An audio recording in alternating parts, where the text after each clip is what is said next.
Le séminaire Mathurin-Cordier s'est tenu à Guebwiller des 13 au 15 février 2026. C'était un séminaire dédié à l'éducation chrétienne, comme chaque année. Et cette année, l'orateur principal n'était autre que Vishal Mangalwadi, le visionnaire derrière ce qu'il appelle la troisième révolution de l'éducation. On en reparlera au cours de cette vidéo. Et Vishal est venu en particulier pour présenter deux visions de l'éducation qui se sont développées au cours des 300 dernières années et qui ont développé deux types vraiment différents de nations en Europe même. Alors on va en discuter un petit peu, on va résumer un petit peu tout ce qu'il a dit au cours de cette vidéo. Alors le XVIIe siècle est connu de manière négative comme étant le siècle des guerres de religion. Et l'opinion populaire aujourd'hui, concernant ces guerres, va un peu dans cette direction. On définit cette époque comme une époque de l'intolérance. C'était de l'intolérance généralisée au nom de la religion. Et bien évidemment, quand on entend ce genre de commentaires, l'idée c'est que la religion était source d'intolérance. Tandis qu'aujourd'hui, alors qu'on ne vit plus dans une Europe qui est dominée par la religion, eh bien on est dans l'ère de la tolérance. Donc le constat est clair, la religion génère l'intolérance, tandis que le sécularisme, le laïcisme ou l'humanisme, appelez-le comme vous voulez, est tolérant. Alors ça, c'est l'idée générale qui domine les pensées aujourd'hui en Europe, en France, en Belgique. Mais cette idée, bien que populaire, est pour le moins biaisée. Alors tout d'abord, quelle est la racine de la discorde qui généra ces guerres de religion il y a quelques siècles, et en particulier la guerre de 30 ans, de 1618 à 1648 ? Eh bien, comme pour toute autre guerre, la racine était une différence épistémologique. En d'autres termes, les deux camps opposés dans ces guerres, c'est-à-dire les catholiques romains d'un côté, les protestants de l'autre, avaient une réponse différente à la question où se trouve la source de la connaissance. Pour les catholiques romains, la source de la connaissance, c'était l'Église même, et en particulier la tête de l'Église, le pape. Et même au XIXe siècle, le Concile de Vatican I va définir le pape comme étant la voie infaillible de Dieu. Les protestants rejetaient cette notion de source de la connaissance. Pour eux, la source de la connaissance n'était rien d'autre que la Bible, et la Bible seule. La Bible n'a pas besoin de sources externes pour être interprétée. La Bible est la source de la connaissance. C'est la révélation de Dieu. Eh bien, pourquoi ces deux réponses différentes ont-elles pu mener à des guerres fratricides au cœur même de l'Europe chrétienne ? Eh bien, tout simplement parce que la réponse à cette question donne aussi la source du pouvoir. Celui qui a la source de la connaissance a la source du pouvoir. Celui qui a la vérité a le pouvoir. Alors si le pape est reconnu comme étant la source de la vérité, la source de la connaissance, le pape est aussi par conséquent l'autorité suprême. C'est lui qui a la source du pouvoir. Ça, c'était la vision catholique romaine. Et les nations protestantes, évidemment, ne se sont pas développées sur cette même base, vu qu'elles avaient mis la Bible au lieu du pape, au lieu de l'Église, comme étant l'autorité suprême. Et en conséquence, les nations protestantes, que ce soit en Europe ou en Amérique, sont devenues les nations les plus libres au monde et les plus prospères aussi. Tout simplement parce que ces nations avaient compris que la source de vérité, elle était transcendante. Elle n'était pas liée à un homme ici sur Terre ou à une organisation humaine comme l'Église, mais elle était directement transcendante. La Bible était la révélation directe de Dieu, la révélation de Dieu pour les hommes, la parole de Dieu. Et donc, aussi bien les rois et les paysans dans les nations protestantes devaient être soumis à cette autorité suprême de manière égale. En tout cas, sur le plan idéal, c'était cela qui devait être respecté dans les nations protestantes. Mais voilà, les guerres de religion au XVIIe siècle ont amené beaucoup de destruction en Europe, beaucoup de morts, et ceci a commencé à déranger la classe intellectuelle européenne à l'époque. Et ce fut aussi à cette époque qu'une troisième réponse à cette question épistémologique, concernant la source de la vérité, la source de la connaissance, fut apportée. Et cette réponse disait tout simplement que, en fait, rejeter aussi bien la vision catholique romaine que la vision protestante, concernant la source de la connaissance, pour eux, il y avait une troisième voie qui était la voie de la vérité, et cette source de la vérité, c'était la raison humaine même. La raison humaine était la source de la vérité. l'homme avait reçu la capacité de faire des raisonnements logiques. Et ces raisonnements logiques étaient suffisants pour permettre à l'homme de vivre et de comprendre ce monde. Pas besoin de Dieu, pas besoin de l'Église, pas besoin de la Bible. Non, la raison humaine était suffisante. Et ça, c'était une voie qui était attractive pour beaucoup, car, bien, au XVIIe siècle, contrairement aux catholiques romains et aux protestants, cette voie ne provoquait pas de guerre. Alors, ce n'est pas parce que c'était une voie plus paisible, c'était tout simplement parce qu'elle n'avait pas encore beaucoup d'adeptes. Mais l'histoire va nous révéler qu'il ne va pas falloir attendre très longtemps avant de voir que cette voie-là aussi va causer énormément de destruction, en particulier, bien entendu, la Révolution française, l'ère de la terreur, et on peut même inclure dans cette catégorie-là même la Première Guerre et la Deuxième Guerre mondiale, certainement sont le fruit de ce développement, de cette vision du monde, de ce développement philosophique. Alors au niveau de l'éducation, ces trois réponses concernant la source de la connaissance vont générer trois philosophies d'éducation différentes.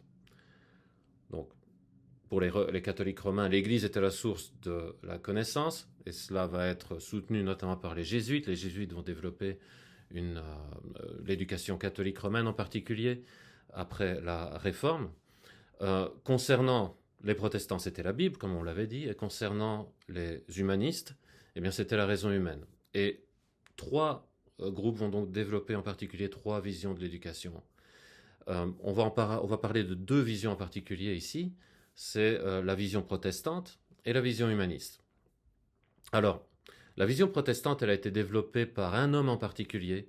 Cet homme, c'était Jean Amos Comenius. Alors, ce n'était pas le premier à développer une philosophie de l'éducation, mais c'est lui qui a véritablement amené, on va dire vraiment développé d'une manière significative cette philosophie de l'éducation, mais il l'a construit sur des prédécesseurs qui avaient déjà entamé une œuvre à ce sujet, dont notamment Martin Luther.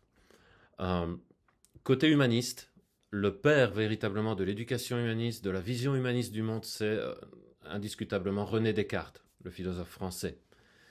Alors, la confiance suprême de Descartes en la mathématique, c'était un mathématicien, il a mis sa confiance en la mathématique, l'a mené à croire qu'il pouvait même lui soumettre Dieu lui-même. Il pouvait prouver Dieu par la mathématique. Et donc la mathématique était suprême. Et cela signifiait donc que la raison humaine, qui est capable de faire des mathématiques, de manipuler la mathématique, eh bien, était suffisante pour connaître la vérité. Ça, c'était véritablement le fondement sur lequel se tenait René Descartes. Descartes était surtout connu pour sa phrase célèbre « Je pense donc je suis, cogito ergo sum » en latin.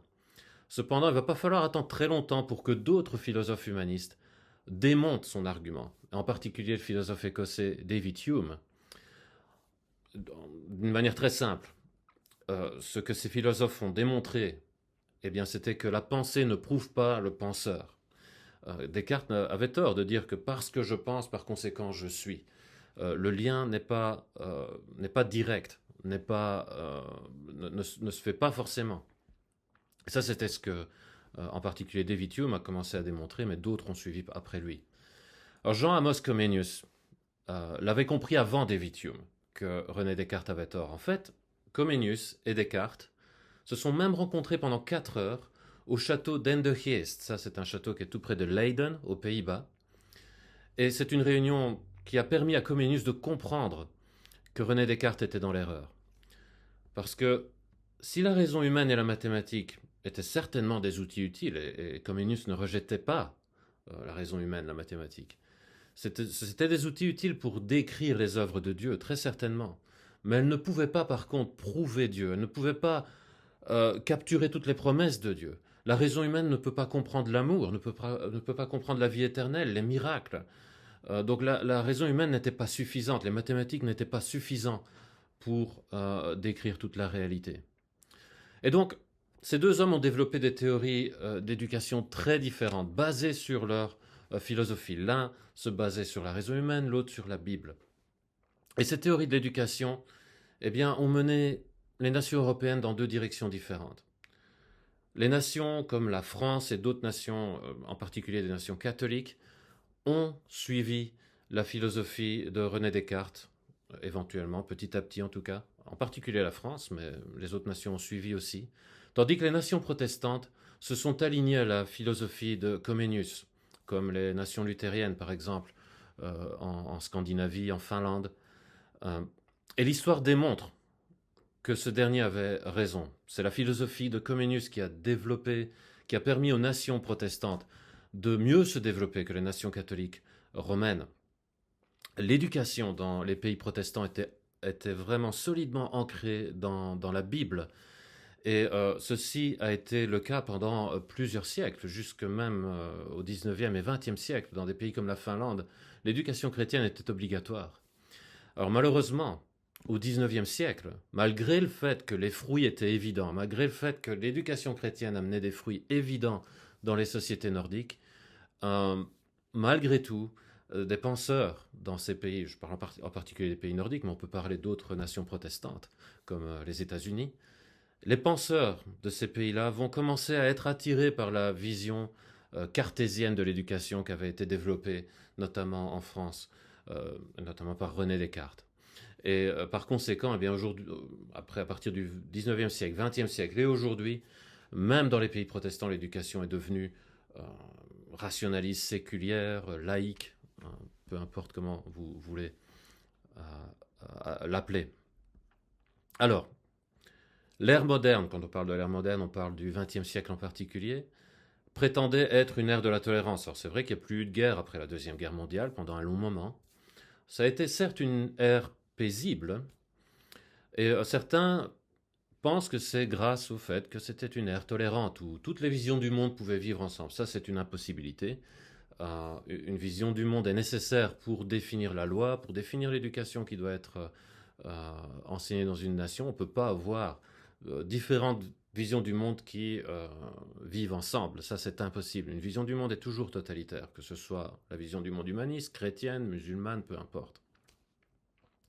Et donc, le fait que c'était une ère paisible, c'était parce que la croyance en la raison humaine avait gagné la bataille des pensées européennes, des pensées en Europe occidentale en particulier. Et finalement, la réponse à cette question épistémologique, eh bien, était devenue, ça allait de soi. C'est la raison humaine qui nous permet d'interpréter le monde. Et donc, cette croyance en la suffisance de la raison humaine et au progrès de la science, eh bien, a gouverné les pensées européennes. Pourtant, eh bien, je vous ai parlé de la Deuxième Guerre mondiale. Cette croyance en la pensée humaine a volé littéralement en fumée lors des explosions des bombes atomiques à Hiroshima et à Nagasaki en 1945. Tout à coup, on avait compris que la croyance en la raison humaine ne pouvait pas construire un monde meilleur. Non, l'homme est capable du pire. Et la Deuxième Guerre mondiale l'a prouvé, les bombes atomiques l'ont prouvé. Alors si l'ère moderne croyait encore qu'il était possible d'atteindre la vérité, ça c'était encore une pensée qui gouvernait l'ère moderne. L'ère postmoderne, c'est-à-dire l'ère actuelle, qui a commencé avec la révolution sexuelle dans les années 1960, ne l'a plus cru, ne croit plus qu'on peut atteindre la vérité. La vérité absolue a été remplacée par le relativisme fluide. Et la vérité de l'existence de l'homme et de la femme a été remplacée par la fluidité du genre. Vous entendez ça tout le temps aujourd'hui. La vérité de l'égalité humaine, on n'y croit plus aujourd'hui. Et il y a de bonnes raisons de ne plus y croire, parce que si c'est l'évolution qui est la vérité, même si ce n'est pas ce que la Bible enseigne, mais en tout cas la pensée moderne, la pensée postmoderne croit que l'évolution est la vérité, eh bien, si tel est le cas, comment peut-on soutenir l'idée de l'égalité humaine ? Les hommes évoluent de manière différente. Et nous ne sommes simplement qu'un autre type d'animal, et peut-être pas forcément un type d'animal plus évolué. Voilà, ça c'est un peu la pensée moderne, le relativisme moderne, où cela a amené l'Europe occidentale en particulier. Et dans un tel contexte, celui qui ose affirmer qu'il existe une vérité absolue, eh bien, est considéré comme un manipulateur. Donc les chrétiens qui croient à la vérité absolue sont considérés comme des manipulateurs. Ce sont des gens qui cherchent à dominer les autres. Voilà celui qui revendique savoir qu'il existe une vérité absolue, eh bien, ne cherche qu'à manipuler les autres. Alors, bien évidemment, les relativistes qui disent que tout est relatif, il y a une chose qu'ils ne veulent pas reconnaître comme étant relatif, eh bien, c'est la vérité que tout est relatif. Le fait que tout est relatif, ça c'est une vérité absolue. et on ne peut pas toucher à ça. Donc celui qui contredit leur vérité, la vérité du relativisme, que la vérité est relative, eh bien ceux-là ne sont pas acceptés pour le relativisme. Donc en d'autres termes, le relativiste a aussi une vérité absolue, et parce que le relativiste, de manière générale, cherche à imposer sa vision du monde autour de lui, c'est lui qui manipule en fait les autres. Alors malheureusement, dans ce contexte-là, depuis l'ère moderne et encore aujourd'hui dans l'ère postmoderne, l'Église, au lieu d'adresser ces problèmes, s'est retirée au sein de ces quatre murs, dans les quatre murs de l'Église, s'est retirée du milieu de la société. Alors que dans le temps, au cours des siècles précédents, on avait des penseurs, on avait des théoriciens au niveau politique, au niveau économique, à tous les niveaux, au niveau de l'éducation, comme on en parle ici, en particulier au sujet de Jean Amos Comenius. Eh bien, ce genre de penseurs commençait